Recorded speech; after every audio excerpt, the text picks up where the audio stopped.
Di saat kita janjian bersama teman kita, umpama kita ke Batu 10, kita janjian dengan teman kita jam 9 pagi. Kita sudah berdiskusi bersama teman kita, kita akan bertemu di Batu 10 jam 9. Teman kita sudah sampai di sana dan kita belum juga berangkat. Jangankan berangkat, mandi saja belum. Tapi ketika kita ditanya, "Wahai sahabatku, sekarang posisimu di mana?" "OTW, saya sebentar lagi akan sampai." Padahal mandi belum, naik motor belum, jalan apalagi, tapi kita sudah melakukan kebohongan. Atau barangkali kita sudah mandi, sudah mempersiapkan diri, tapi kita belum naik motor dan belum berangkat. Kita mengatakan, "Saya dalam perjalanan." Kita sudah melakukan kebohongan. Kenapa? Karena motor yang kita gunakan belum berangkat. Kaum muslimin, jamaah yang dimuliakan oleh Allah Subhanahu wa ta'ala, kalau hal tersebut kita lakukan berkali-kali, berarti kita sudah mengumpulkan dosa kebohongan yang begitu banyak hanya dengan HP yang ada di tangan kita.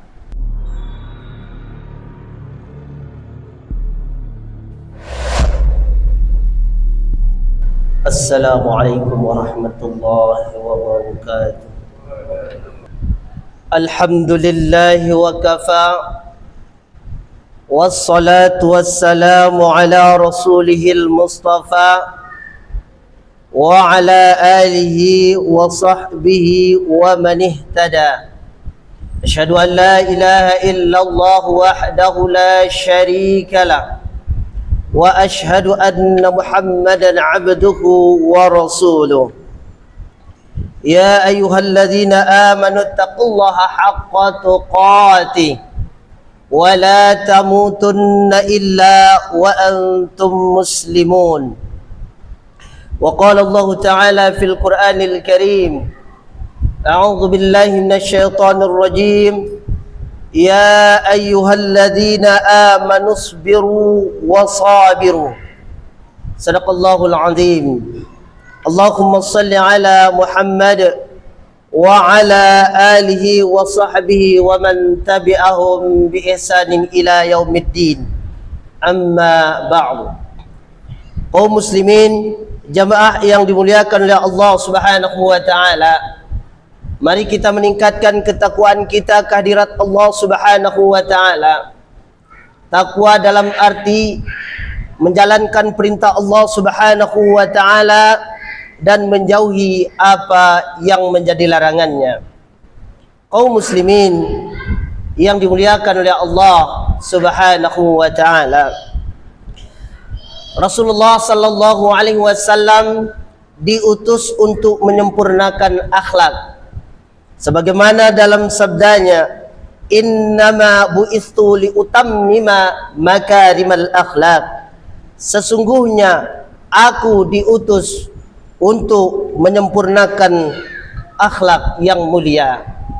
Kaum muslimin, jamaah yang dimuliakan oleh Allah Subhanahu wa ta'ala, oleh sebab itu ada beberapa hal yang dijelaskan dalam firman Allah Subhanahu wa ta'ala tentang akhlak yang harus kita tiru oleh baginda Nabi Muhammad sallallahu alaihi wasallam, yang kita harus praktekkan di dalam kehidupan kita sehari-hari. Yang pertama adalah kejujuran atau sikap jujur. Sebagaimana dijelaskan dalam firman-Nya, Allah Subhanahu wa ta'ala tegaskan, "Ya ayyuhalladzina amanu taqullaha wa qulu qawlan sadida." Wahai orang-orang yang beriman, bertakwalah kamu kepada Allah dan ucapkanlah perkataan yang baik. Al-Ahzab ayat 70. Kaum muslimin, jamaah yang dimuliakan oleh Allah Subhanahu wa ta'ala, terkadang kita tidak menyadarinya. Saat zaman serba canggih pada saat ini, memudahkan aktivitas kita, bahkan lebih cepat kita melakukan aktivitas jika dibandingkan dengan sebelum-sebelumnya. Termasuk jika ingin melakukan kebaikan, bisa kita melakukannya dengan lebih cepat. Dan melakukan hal yang tidak baik juga, lebih cepat kita mendapatkan dosanya.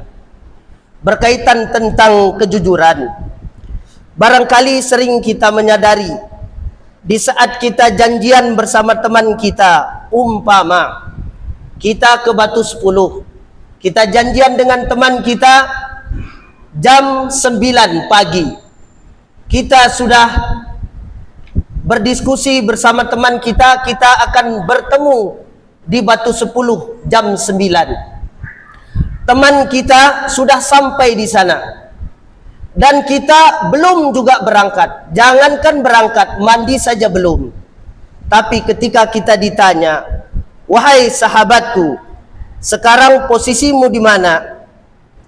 "OTW, saya sebentar lagi akan sampai." Padahal mandi belum, naik motor belum, jalan apalagi, tapi kita sudah melakukan kebohongan. Atau barangkali kita sudah mandi, sudah mempersiapkan diri, tapi kita belum naik motor dan belum berangkat.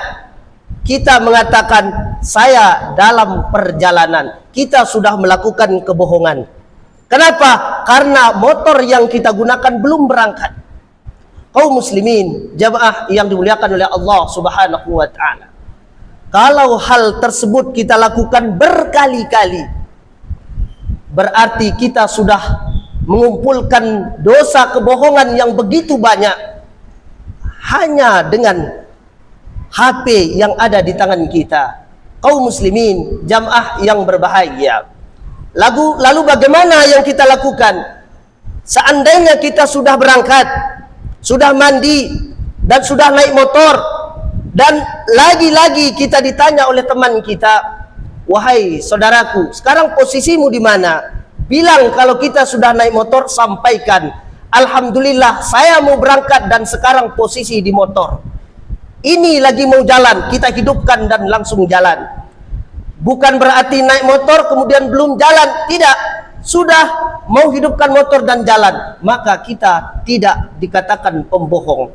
Kaum muslimin, jamaah yang dimuliakan oleh Allah Subhanahu wa ta'ala, lalu bagaimana kalau seandainya kita janjian jam 9 dan kita sudah berangkat dari rumah menuju tempat tujuan kita berjanji tadi, di tempatnya umpamanya di Batu 10, dan ternyata lewat 5 menit, maka kalau kita tidak minta maaf, kita telah berbohong.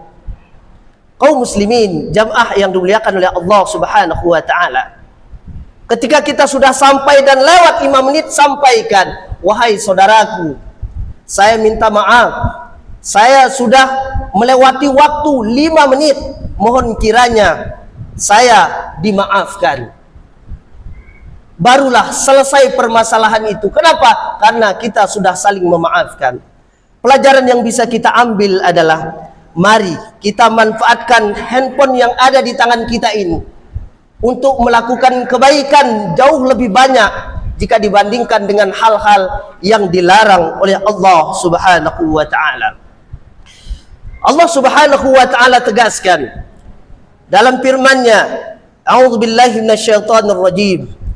Innama yaftaril kadhibal ladzina la yu'minuna biayatillahi wa ulaika humul kadhibun." Sesungguhnya orang yang mengada-adakan kebohongan hanyalah orang yang tidak beriman kepada ayat-ayat Allah, dan mereka itulah pembohong. An-Nahl ayat 105. Kaum muslimin, jamaah yang dimuliakan oleh Allah Subhanahu wa ta'ala, mudah-mudahan kita semakin menyadari bahwa setiap apapun yang kita lakukan, aktivitas apa saja yang ada di HP ini, harus kita manfaatkan untuk menuju kebaikan. Kaum muslimin, jamaah yang dimuliakan oleh Allah Subhanahu wa ta'ala, ketika kita sudah jujur, ketika kita sudah mengatakan apa yang sebenarnya, maka Rasulullah sallallahu alaihi wasallam sabdakan, "Innas sadaqa yahdi ilal bir." Sesungguhnya kejujuran mengantarkan pada kebaikan. Ingat, setiap orang yang melakukan kejujuran, dia tidak akan rugi. Di samping ia akan mendapatkan pahala dari Allah Subhanahu wa taala, maka seluruh makhluk yang ada di dunia ini sepenuhnya akan memberikan kepercayaan kepadanya.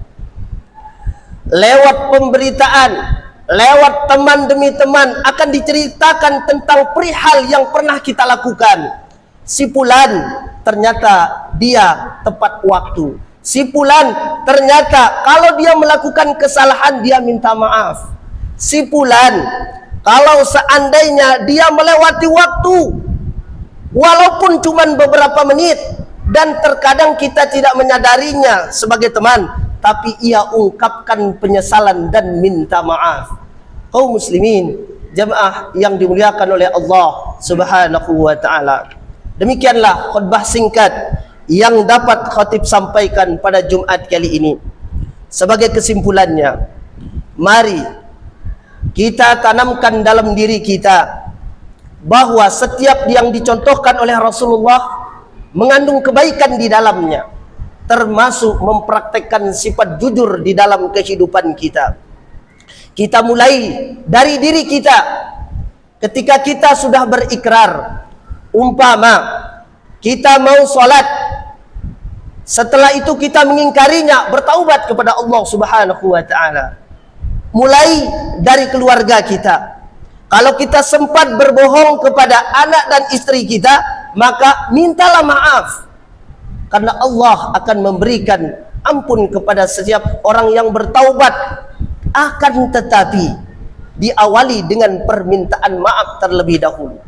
Kita berdoa memohon ampun kepada Allah sebanyak-banyaknya, bahkan sampai kering lisan ini untuk mengucapkan kalimat ampun kepada Allah. Tetapi sesama teman kita tidak minta maaf. Kemudian sesama ruang lingkup yang ada di dalam keluarga, suami kita, istri kita, anak kita, kita tidak pernah minta maaf, padahal pernah membohonginya, pernah melakukan kesalahan. Maka Allah akan menunda permintaan maaf tersebut sebelum kita meminta maaf kepada orang yang pernah kita melakukan kesalahan. Kaum muslimin, jamaah yang dimuliakan oleh Allah Subhanahu wa taala, semoga bermanfaat. A'udzubillahi minasyaitonir rajim. Bismillahirrahmanirrahim. Wal 'asr innal insana lafi khusr illa alladhina amanu wa 'amilus salihati wa tawasaw bil haqq wa tawasaw bis sabr. Barakallahu li wa lakum fil Qur'anil 'azim wa nafa'ani wa iyyakum bima fihi minal ayati wadh-dhikril hakim wa taqabbala minni wa minkum tilawatahu innahu was-sami'ul 'alim wa qur rabbighfir warham wa anta khairur rahimin. Allahumma salli wa sallim wa barik bi kalamika wa amalika ala sayyidil ibadi sayyidina wa maulana Muhammadin wa ala alihi wa sahbihi wa sallim wa radiyallahu tabaraka wa ta'ala an kulli nabi sayyidina Rasulillahi ajma'in.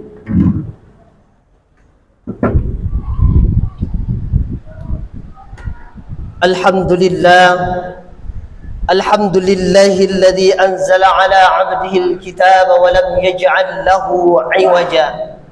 Asyhadu an la ilaha illallah wahdahu la syarika lah wa asyhadu anna Muhammadan 'abduhu wa rasuluh.